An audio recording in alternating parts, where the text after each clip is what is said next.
আজকে আমাদের লীলা গ্রুপের উদ্বোধন ঘোষণা করছি। আসলে আমাদের যে লীলা গ্রুপের অফিস অল্প বাজেটের মধ্যে আমাদের অনেক কিছুই করতে হয়েছে। লীলা গ্রুপের উদ্দেশ্য অ্যাকচুয়ালি অনেক বড়। আমরা যখন স্পেশালি আমাদের স্যারদের সাথে যখন আমরা বলতে যাই যে লীলা গ্রুপে প্রায় 2000 ডিপার্টমেন্ট আছে, তখন তাদের মাথায় সেই জিনিসটা আসলে প্রবেশ করে না। স্বাভাবিকভাবেই পৃথিবীতে যখন আমরা আসছি, আমরা যত ছোটোর দিকে যাব, মানে হলো জেনারেশন যত ছোটোর দিকে যাবে, নতুন কিছু ইনভেনশন হবে, নতুন তত্ত্ব আবিষ্কার হবে। তো এগুলো আসলে অনেকেরই মাথায় যাবে না, অনেকেই বুঝতে পারবে না, এই জিনিসটা খুবই স্বাভাবিক। তো আমি আমার স্টোরি দিয়ে ফার্স্টে বলতে চাই, এখানে আমাদের অনেক মেম্বার আছে, বিভিন্ন ডিপার্টমেন্টের লোকজন আছে।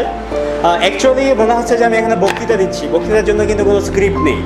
দ্যাটস মিন আমি কিন্তু প্রতিটা কথা বলছি মন থেকে, এবং যারা আমাকে শুনছেন এখানে অথবা ইন ফিউচার অনলাইনে, সবার জন্যই এই কথাগুলো। অ্যাকচুয়ালি বাংলাদেশের অনেক সমস্যা, এই সমস্যাগুলোর প্রধান সমস্যার মধ্যে আমরা যেটা আমি অনেক আগে আইডেন্টিফাই করতে পেরেছিলাম, সেটা হলো চাকরির বাজার। যখন আমি ইন্টার পাস করতে যাই, তখন কিন্তু অনেকগুলো ইউনিভার্সিটিতে চান্স পাই। তখন আমার গার্জিয়ান, এখন যারা সামনে আছে, তারাই কিন্তু আমাকে বলেছিল যখন আমি কেন এখানে ভর্তি হই নাই বা অ্যাটসেট্রা। তখন যদি আমি যখন ঢাকা ইউনিভার্সিটিতে চান্স পাই, তখন যদি আমি ফিজিক্সে পড়তাম, হয়তো আমার কত বা কী করতে পারতাম সেটা আমি জানি না। সো এখন কিন্তু আমাদের বর্তমান যুগে ভালো করে চলতে হলে আই থিঙ্ক 1-2 লাখ টাকা পার মান্থ সেটা প্রয়োজন। এবং এই সমস্যাগুলো আমাদের সবাই ফেস করছি, এবং যারা তরুণ জেনারেশন যারা আছে, নিউ জেনারেশন, তাদের কাছে এটা একটা বিশাল প্রবলেম। বাংলাদেশে শিক্ষিতদের মধ্যে বেকারত্বের সংখ্যা হলো অনেক বেশি। তাহলে এই সমস্যাটার সমাধান কে করবে? কাউকে না কাউকে এগিয়ে যেতে হবে। হ্যাঁ, আমি স্কলারশিপ পেয়েছি, আমি চাইলে দেশের বাইরে চলে যেতে পারতাম, এবং সেই সুযোগ আমার ছিল। তারপরও আমি এখানে আছি, সবাইকে নিয়ে আছি, কারণ হলো এই দেশকে আমি ভালোবাসি, এই দেশের মানুষকে ভালোবাসি। আর যারা তোমরা সামনে বসে আছো, আমার আত্মীয় স্বজন বসে আছে, এবং সবাইকেই নিয়ে আমি চিন্তা করি এবং ভাবি যে আসলে সবাইকে দিয়ে কিছু করা উচিত। যেমন ধরো, আমি যদি এখন চলে যাই, আমি নিশ্চয়ই চলে যাব, কিন্তু আমার পিতামাতা, আমার আত্মীয় স্বজন, ভাই বোন, এরা কিন্তু দেশে থেকে যাবে। তাহলে আমাদের মতো যারা শিক্ষিত বা কেউ নতুন কিছু আবিষ্কার করছে, তারা যদি দেশের বাইরে চলে যায়, তাহলে এই দেশের সত্যিকার অর্থে কী হবে? যা আমরা বর্তমানে দেখছি, সব জায়গায় দুর্নীতি, আমরা চাকরি পাচ্ছি না, চাকরি পেলেও সেটা 10,000 15,000। সো আমাদের কিন্তু অনেক সমস্যা আছে। তো এই সমস্যার সমাধান আমাদের মিলেই করতে হবে, এবং তরুণ সমাজকে করতে হবে। সুকান্ত ভট্টাচার্য, আমরা অনেকের নাম শুনেছি, আমাদের সেই তারুণ্য আমরা ছোটোবেলায় হয়তো পড়েছি, কিন্তু সেগুলোকে আমাদের নতুনভাবে জাগ্রত করতে হবে। তো এই জাগ্রত করার জন্য আমাদের এগিয়ে আসতে হবে।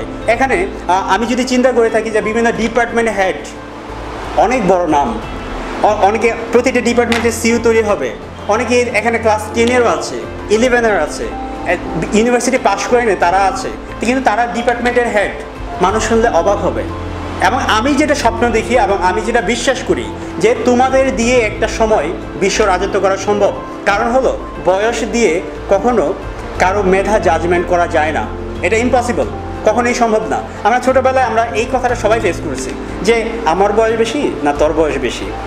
দ্যাটস মিন এটা মেধার জন্য বলতো, কিন্তু এটা যদি হইতো তাহলে আইনস্টাইন তৈরি হইতো না। কারণ আইনস্টাইনের সময় কি আরও বয়স্ক মানুষ ছিল না? তাহলে আইনস্টাইন কেন তৈরি হইলো? দ্যাটস মিন তোমাদের মধ্যেই লুকায়িত আছে অনেক সম্ভাবনা। এই সম্ভাবনাকে জাগ্রত করতে হবে, এই সম্ভাবনাকে সামনের দিকে এগিয়ে নিয়ে যেতে হবে, এবং এটার জন্য আমাদের সততা দরকার এবং পরিশ্রম দরকার। আমরাই যখন কাজগুলো করি, আমাদের অলরেডি প্রায় 2000-এর মতো এমপ্লয়ি আছে, 2000 হেড মেম্বার আছে প্রায় 100-এর মতো, এবং তাদের আন্ডারে কিন্তু সব মিলে প্রায় 2000। এবং আমি কথা দিচ্ছি যে আগামী বৎসরের মধ্যে সেটা 2 লাখে পৌঁছাবে। এবং আমি আরও বলছি যে 5 বছরের মধ্যে বাংলাদেশের জব সেক্টরের 70% লীলা গ্রুপের হাতে থাকবে। এবং আমরা কিন্তু নতুন গ্রাফিক্স ডিপার্টমেন্ট, ওয়েবসাইট এবং ডিজিটাল মার্কেটিংয়ে আমরা এমপ্লয়ি নিচ্ছি, প্লাস স্টুডেন্ট নিচ্ছি। এর কারণটা হলো, বাংলাদেশের যে এডুকেশন সিস্টেমটা আছে, সেখানে কিন্তু সবাই টাকার জন্য কাজ করে, একটু শিখাইলো আর একটু শিখাইলো না। দ্যাটস ওয়াই আমরা বেস লেভেলের ওয়ার্কার পাচ্ছি না। সো আমরা লীলা গ্রুপে যে কাজটা করছি, যে আমাদের বিভিন্ন ডিপার্টমেন্টে এক্সপার্টদের নিয়ে আমরা ফার্স্টে কাজ শিখাবো, তারপর হলো কাজ দিব, এবং সেটা স্বল্প মূল্যে, যাতে আমরা এই দেশকে শুধুমাত্র আমাদের জন্য নয়, সারা বিশ্বের মানুষের জন্য কাজ করতে পারি।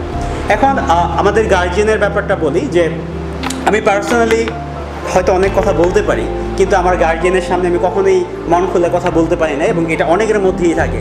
অনেকের গার্জিয়ানকে জড়ায় ধরে বলতে পারে যে আমি ভালোবাসি, কিন্তু অনেকে বলতে পারে না। সো আমি আসলে এরকম মানুষ না যে আসলে গার্জিয়ানকে বলবো এরকম, বাট সত্যিকার অর্থেই আমি আমার গার্জিয়ানকে যথেষ্ট পরিমাণ ভালোবাসি, এবং তাদের দোয়া আমার কাছে ছিল, সেটা আমি আশা করি ইন ফিউচার আমার কাছে থাকবে। আরেকটা কথা বলতে চাই যে গার্জিয়ানের ক্ষেত্রে যে আমার আব্বু আম্মু এখানে আছে, সাথে সাথে আরও দুজন মানুষ আছে যাদের হলো আমি দায়িত্ব নিয়েছি, বলেছি যে মানে হলো আমার পিতামাতার মতোই, এবং আমি কথা দিচ্ছি যে তাদের ইন ফিউচার আমি পিতামাতার মতোই দেখব, এবং তাদের যে সন্তান সন্ততি আছে তাদের আমি নিজে ভাই বোনের মতোই দেখব। এখন এটা হলো শুরু। এটা শুরু বলতে কি, বাংলাদেশের এটা একটা বিশাল সমস্যা যে আমাদের গার্জিয়ানদের আমরা দেখি না। এটা একটা বিশাল সমস্যা। তো এই সমস্যার সমাধান আমরা কীভাবে করতে পারি, এটা আমাদের সবাইকে এটা নিয়ে চিন্তা করতে হবে, এবং সেই চিন্তা আমি করছি। যেটা হলো যাদের গার্জিয়ান অনেকেই আছে, অনেক ছেলে মেয়ে তাদের গার্জিয়ানদের ছেলে চলে যায়। আমি আমার আব্বু আম্মুকে অলরেডি বলেছি যে আপনাদের দায়িত্ব আমি নিয়েছি, সাথে সাথে যেই দুজন বসে আছে তাদেরও বলেছি আমি আপনাদের দায়িত্ব নিয়েছি। আমি আজ বলতে চাই শুধুমাত্র এদের নয়, ইন ফিউচারে বাংলাদেশের যত বৃদ্ধাশ্রমগুলো আছে, বাংলাদেশের যত মা বাবা আছে, যারা অসহায়, সকল কিছুর দায়িত্ব আমি লীলা গ্রুপের পক্ষ থেকে আমি নিব, এবং সবার জন্য যথাযথ ব্যবস্থা আমি করব। এবং আগামী বছর হতদরিদ্র মানুষ এবং যারা আছে এই ধরনের, আমি সবার জন্য লীলা ফাউন্ডেশন স্টার্ট করব। সো আপনারা যারা আছেন এখানে, তরুণ সমাজ এখানে যারা বসে আছেন, বিভিন্ন ডিপার্টমেন্টের হেড যারা গ্রাফিক্সে এখানে আছেন, কন্টেন্ট ডিপার্টমেন্ট আছেন, ভিডিও ডিপার্টমেন্ট আছেন, অ্যাকচুয়ালি আপনাদের প্রচুর পরিশ্রম করতে হবে। বাংলাদেশে একটা প্রধান সমস্যা যেটা হলো আমরা পরিশ্রম করতে চাই না, আমরা শুধু ফলটা পেতে চাই। যখন আমি চাকরির কথা বলি তখন আপনারা বলো ভাই কিছু স্যালারি দিয়ে যদি আমরা স্টার্ট করি সেটা বেটার হয়। আরে ভাই, আপনার যদি কোনো কাজ করার অ্যাবিলিটি না থাকে, আপনাকে আমি স্যালারি কোথায় দিব? আগে আপনি কাজ শিখুন, কাজ বুঝুন, কাজ করুন, আপনার স্যালারি আমি দিব। কিন্তু আপনাকে সেই জন্য কাজ করতে হবে, প্রতিনিয়ত কাজ করতে হবে। এবং আমি কথা দিচ্ছি, আপনি যদি পরিশ্রম হন, আপনি যদি সততার সাথে এগিয়ে যেতে পারেন, তাহলে আপনাকে বেস্ট স্যালারি দেওয়ার দায়িত্ব সেটা আমার। কালকে এখানে একজন বলছিল যে আমাদের গ্রাফিক্স ডিপার্টমেন্টে, উনি বলছিল যে ভাই স্যালারির ব্যাপারগুলো। সো আমি আসলে বলছিলাম যে আমাদের আসলে টাকা কোনো ব্যাপার না, বর্তমান যুগে টাকা উড়ে, জাস্ট ধরতে হয়। সো ধরার একটা প্রসেস থাকে, আমাদের পরিশ্রম করতে হবে। যারা যত ডিপার্টমেন্টে যে এখানে যারা আছেন, আমি কথা দিচ্ছি আপনারা যদি পরিশ্রম করেন তাহলে ইন ফিউচারে আগামী 1 বছরের মধ্যে আপনাদের স্যালারি আমি 1 লাখ ক্রস করাবো, সেটা আমি কথা দিচ্ছি। এবং গ্রাফিক্স ডিপার্টমেন্ট যে আছে সে বলছে যে এখন কিন্তু এই মাস থেকে তার 12,000 উপরে ক্রস করছে, জাস্ট আমাদের স্টার্ট হয়নি তারপরেও। আর এখানে আমাদের যারা যাচ্ছেন তাদেরকে বলছি যে আসলে আমাদের প্রতিষ্ঠান এই জায়গা থেকে শুরু হয়েছে, এটা just starting, this is the mother ground. So আমরা যেটা বলতে চাই, এই মাদার গ্রাউন্ডে হয়তো আমাদের ইনভেস্টমেন্ট খুবই কম। এটা অ্যাকচুয়ালি 2000 ডিপার্টমেন্ট, দ্যাটস মিন এটা প্রায় কয়েক হাজার কোটি টাকার প্রতিষ্ঠান, ইন ফিউচারে হবে ইনশাল্লাহ। তো আমাদের কিন্তু এখানে ছোট পরিবেশরে আমাদের যে এই রুমটা দেখতে পাচ্ছেন, হয়তো ফুল ডেকোরেশন দেখা যাচ্ছে না, ওই পাশে আরও অনেক ধরনের ডেকোরেশন আছে। এটা কিন্তু সবার পরিশ্রমে গড়ে তোলা, এবং এই রঙগুলো কিন্তু আমাদের ডিপার্টমেন্টের লোকজন করেছে, এবং কাজগুলো আমাদের ডিপার্টমেন্টের লোকজন করেছে। দ্যাটস মিন নিজের সংসার গড়ে তোলার মতো অনেকটা ব্যাপার। সো পরিশ্রম নিজের করতে হবে, নিজের জিনিস নিজেকে গড়ে তুলতে হবে। পৃথিবীতে যারা বড় হয়েছে তারা সবাই শূন্য থেকে শুরু করেছে।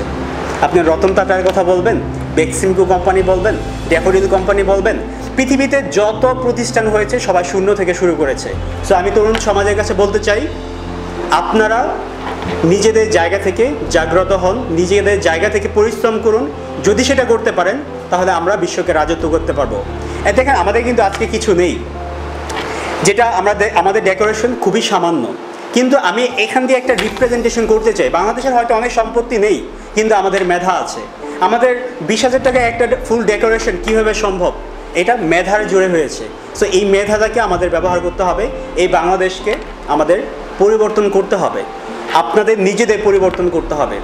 যতদিন পর্যন্ত আপনারা নিজেদেরকে পরিবর্তন করতে না পারবেন, যতদিন পর্যন্ত নিজেদের চিন্তা চেতনাকে পরিবর্তন করতে না পারবেন ততদিন পর্যন্ত নিজের পরিবর্তন হবে না, পরিবারের পরিবর্তন হবে না, এই সমাজের পরিবর্তন হবে না। আমরা আপনাদের অপরচুনিটি দিচ্ছি যে পৃথিবীকে বদলে দেওয়ার, বাংলাদেশকে বদলে দেওয়ার, আপনাদের বদলে দেওয়ার। এই বদলে দেওয়ার সুযোগ যদি আপনি নিতে পারেন, আপনি ইন ফিউচারে একটা ভালো পর্যায়ে যেতে পারবেন। আর যদি নিতে না পারেন তাহলে সেটা অবশ্যই আপনাদের দায়িত্ব। সো আরেকটা কথা যেটা বলতে চাই, আমাদের কিন্তু বিভিন্ন ধরনের ওয়ার্কার থাকে। সো ওয়ার্কারদের মধ্যে 3 ধরনের ওয়ার্কার হয়, যারা হলো একটা প্রতিষ্ঠানকে আপন মনে করে, ঠিক এখান থেকে মন থেকে তারা ভালোবাসে এবং সে অনুসারে পরিশ্রম করে। এরা হলো এক ধরনের ওয়ার্কার। এরা অ্যাকচুয়ালি ওয়ার্কার না, এরা ওই প্রতিষ্ঠানের একটা ফ্যামিলি হয়, যা হলো আমাদের বিভিন্ন ডিপার্টমেন্টের আমরা যাদের সাজাচ্ছি তাদের কিন্তু অ্যাকচুয়ালি তারা ফ্যামিলি, সেই জন্য আমরা বলি সেটা লিলাব ফ্যামিলি। বিভিন্ন ডিপার্টমেন্ট আমি তাদেরকে কাজগুলো শিখিয়ে, কাজগুলো বুঝিয়ে তাদের উপর ডিপার্টমেন্টগুলো ছেড়ে দিচ্ছি, কারণ আমি তাদের বিশ্বাস করি, আমি তাদের দিয়ে সারা বিশ্বকে রাজত্ব করতে চাই।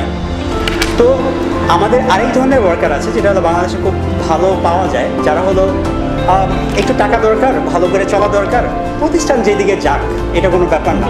আর এই জন্যে আমাদের দেশ কিন্তু নেমে যাচ্ছে অনেক সেক্টরে, আমরা কিছু করতে পারছি না, এটা আমাদের ব্যর্থতা। আমরা চাচ্ছি নিজের প্রতিষ্ঠান নিজের মতো করে কাজ করতে হবে এবং সেই ধরনের এনভায়রনমেন্ট তৈরি করা হয়েছে। আরেকটা কথা বলতে চাই, যেহেতু আজকে লাইভে এসেছি, মেয়েদের ক্ষেত্রে আমি আসলে মেয়েদের প্লেসমেন্টটা আলাদা করে দিব। কারণটা হলো বাংলাদেশে আসলে অনেক ধরনের সমস্যা হচ্ছে, সব কিছুই মাথায় থাকতে হয়।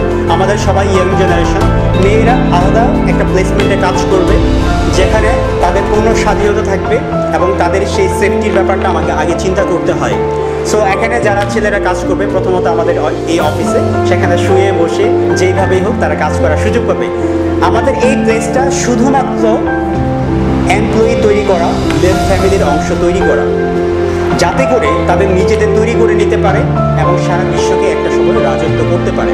সো আমাদের সবাইকে এক হতে হবে, সবাইকে একসাথে কাজ করতে হবে এবং এই দেশ, এই জাতি এবং সারা বিশ্বের জন্য আমাদের কাজ করতে হবে। তো সবাই ভালো থাকবেন, সুস্থ থাকবেন। আল্লাহ হাফেজ।